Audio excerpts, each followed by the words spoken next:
Haleluya, haleluya. Shalom teman-teman, selamat sore. Tuhan menyertai dan memberkati kita semua. Dan semoga teman-teman semua senantiasa bersuka cita di dalam Tuhan Yesus. Dan luar biasa, ternyata Bang Ade Armando pun juga ikut mengomentari terkait dengan apa yang dilakukan oleh Napoleon kepada PMKC. Dan karena itu sebelumnya sama-sama nanti kita akan membahas mengenai komentar beliau. Mari kita simak terlebih dahulu apa yang disampaikan oleh Bang Ade Armando. Dan saya pikir ini luar biasa sekali. Mari kita simak teman-teman seperti yang ada dilayarkan semua. Dan semoga ini menjadi informasi yang kemudian mengedukasi kita semuanya. Tak hanya itu, dukungan juga datang dari Wakil Ketua MUI Anwar Abbas yang ikut angkat bicara soal pemukulan oleh Napoleon. Anwar menggambarkan bahwa Napoleon bukan orang sembarangan, bukan saja karena pernah menjabat petinggi Polri, tapi juga karena ketika keimanannya direndahkan, ia langsung bertindak. Ketika agamanya dan keimanannya dihina, diremehkan, dan direndahkan, maka sebagai manusia yang beriman tentu ada batas kesabarannya, kata Anwar. Rektor Universitas Ibnu Khaldun, Musni Umar, yang sering mengklaim dirinya sebagai sosiolog mengatakan tindakan Napoleon mungkin tak perlu ditiru, tapi harus dihargai karena ia berani bertanggung jawab atas perbuatannya. Yang agak parah, mantan petinggi Polri Brigjen Anton Tabadikdoyo. Dia membela Napoleon tapi dengan cara meracau kemana-mana. Menurutnya kasus pemukulan kece ini terjadi karena di era Presiden Jokowi memang banyak kasus penistaan agama, terutama terhadap agama Islam yang tidak diproses hukum. Mantan Jenderal Anton yang juga anggota Dewan Pakar Ikatan Cendekiawan Muslim Indonesia ICMI ini menyebut saya, Abu Janda, Joseph Fauzang sebagai para penista agama yang tidak pernah diproses hukum. Kondisinya mirip tahun 60-an ketika PKI berkuasa, ujar Anton. Padahal menurutnya penistaan agama harus dikategorikan sebagai kejahatan serius karena sangat berpotensi menimbulkan konflik sosial luas. Jadi Anda bisa lihat betapa memprihatinkannya narasi yang dibangun. Apa yang dilakukan Napoleon adalah kejahatan dan kepengejutan.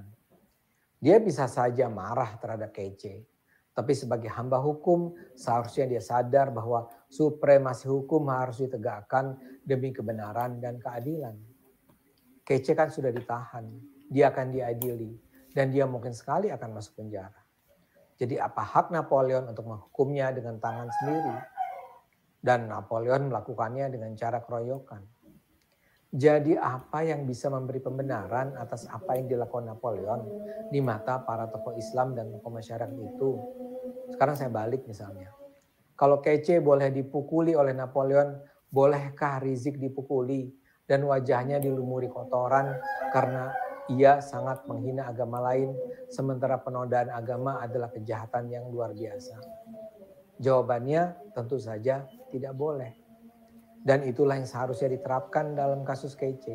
Nah, itu dia teman-teman ya, tanggapan dari Bang Ade Armando. Jadi memang beliau juga ikut memberikan respon ataupun ya keprihatinannya terkait dengan apa yang dilakukan kepada PMKC ini, terlepas dari ada beberapa orang yang kemudian ya memuji apa yang dilakukan oleh Napoleon Bonaparte dengan berbagai macam alasannya. Salah satu tadi yang disebutkan itu adalah dari wakil ketua MUI yaitu Anwar Abbas yang kemudian ikut mengomentari terkait dengan apa yang dilakukan oleh Napoleon Bonaparte. Nah, teman-teman sekalian, saya sangat tertarik dengan gagasan ataupun dengan ide berpikir dari Bang Ade Armando karena beliau mencoba menerapkan standar yang sama yang selama ini juga disuarakan oleh orang-orang itu, dan memang benar ya. Kalau kita berbicara mengenai penistaan agama, memang akhir-akhir ini kita lihat bahwa penistaan agama itu kerap sekali terjadi, tetapi yang saya lihat justru sasaran yang kerap kali mengalaminya adalah orang-orang yang beragama Kristen, karena banyak juga pemuka-pemuka agama yang bukan beragama Kristen, tetapi pada akhirnya mereka ini kerap kali membahas mengenai iman Kristen, bahkan ketika itu dilakukan dalam acara keagamaannya mereka. Tapi topik-topik yang kemudian ataupun kemudian teman-teman materi-materi yang dibahas itu selalu kecenderungannya berkaitan dengan iman Kristen. Misalnya mengenai jin kafir. Lalu kemudian kalau kita masih ingat mengenai ocehannya ya Waloni. Lalu kemudian ada mualaf-mualaf yang menafsirkan Bible seperti Ustadz Samudra. Lalu kemudian ada juga yang bernama Ustadz Nababan. Ini kan mualaf-mualaf yang kerap kali melakukan penafsiran terhadap kitab suci kita, dan pada umumnya penafsiran-penafsiran yang mereka lakukan itu tidaklah seperti yang kita yakini di dalam agama Kristen. Terlepas dari mereka mengaku berasal dari agama Kristen, tapi kan kalau Anda sudah berpindah agama, maka ya harusnya Anda berurusan dengan kitab suci Anda yang baru, bukan justru mengurusi kitab suci kami agama Kristen. Nah, inilah yang sampai sekarang kita kalau lihat orang berbicara mengenai penistaan agama ini, kalau tadi ada beberapa tokoh katanya yang menganggap juga Ade Armando menistakan agama, ya memang ini kita kembalikanlah kepada mereka-mereka yang seagama. Tetapi setahu saya, dan ini sudah pengetahuan publik ya, pengetahuan umum, Ade Armando ini adalah seorang Muslim. Beliau beragama Islam. Hanya saja beliau memang kerap kali memberikan perhatian, komentar-komentar yang serius terkait dengan dinamika sosial yang terjadi di sekitar kita, termasuk mengenai topik-topik keagamaan ini. Bahkan beliau juga pernah mengomentari mengenai mualaf-mualaf yang kerap kali justru mengoceh mengenai agama sebelumnya, misalnya agama Kristen. Nah, ini teman-teman, memang sampai sekarang pun proses hukum terkait dengan tindakan yang dilakukan oleh Napoleon kepada Pak MKC ini masih berlanjut, ataupun masih kita nantikan kira-kira nanti keputusan akhirnya akan seperti apa. Apakah Napoleon itu akan diproses secara hukum dengan keputusan hukum yang seadil-adilnya, yaitu harapan kita semua. Dan saya jadi ingat apa yang disampaikan oleh Pak Kapolri beberapa waktu yang lalu dalam sebuah artikel. Katanya nanti kalau semuanya sudah inkrah proses hukum dari Napoleon ini, maka akan diadakan sidang pemecatannya. Kita harapkan semuanya berjalan dengan lancar. Yang kita harapkan adalah agar semua keputusan-keputusan seperti ini diambil berasaskan pada keadilan dan kebenaran sebagaimana yang diamanatkan di dalam konstitusi kita yang tentu saja berlandaskan pada Pancasila. Itulah yang kita harapkan.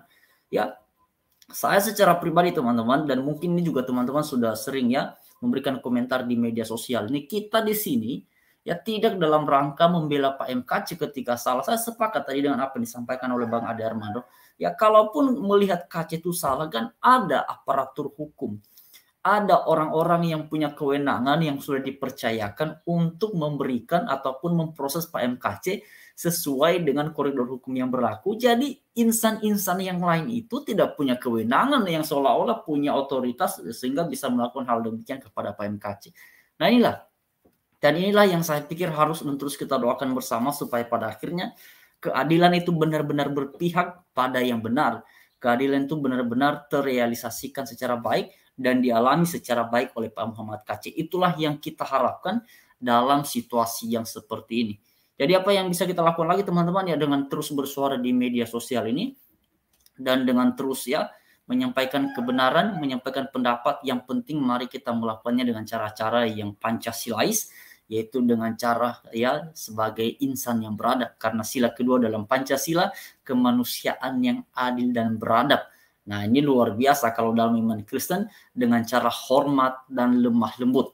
Jadi kalau dalam Alkitab jauh lebih spesifik ya hormat dan lemah lembut. Nah, inilah cara-cara yang bisa kita lakukan supaya pada akhirnya orang-orang yang kemudian ada di luar sana, terutama mereka-mereka yang hatinya rindu akan kebenaran, terutama untuk mereka-mereka yang hatinya ingin agar ya bangsa kita Indonesia dengan segala keberagaman yang ada di dalamnya bisa terus kita rawat, maka mari teman-teman kita bisa bergandengan tangan di era media sosial ini supaya pada akhirnya suara-suara kebenaran itu bisa terus berkumandang dan kemudian ada untuk selalu mengingatkan kita dalam menjalani kehidupan sosial sebagai warga negara ataupun sebagai insan manusia yang beragama dan bertakwa kepada Tuhan Yang Maha Esa. Inilah yang kita harapkan. Jadi saya secara pribadi sangat mengapresiasi ya komentar dari Bang Ade Armando. Saya melihat teman-teman, beliau mencoba objektif ya memberikan penilaian terhadap hal yang seperti ini, dan saya pikir ini menarik sekali. Ya, ini menarik sekali supaya memang pada akhirnya ini menjadi satu perhatian yang serius ya, dan sampai sekarang kita masih menantikan seperti apa nanti keputusan hukum terkait dengan apa yang dilakukan oleh Napoleon kepada Pak MKC.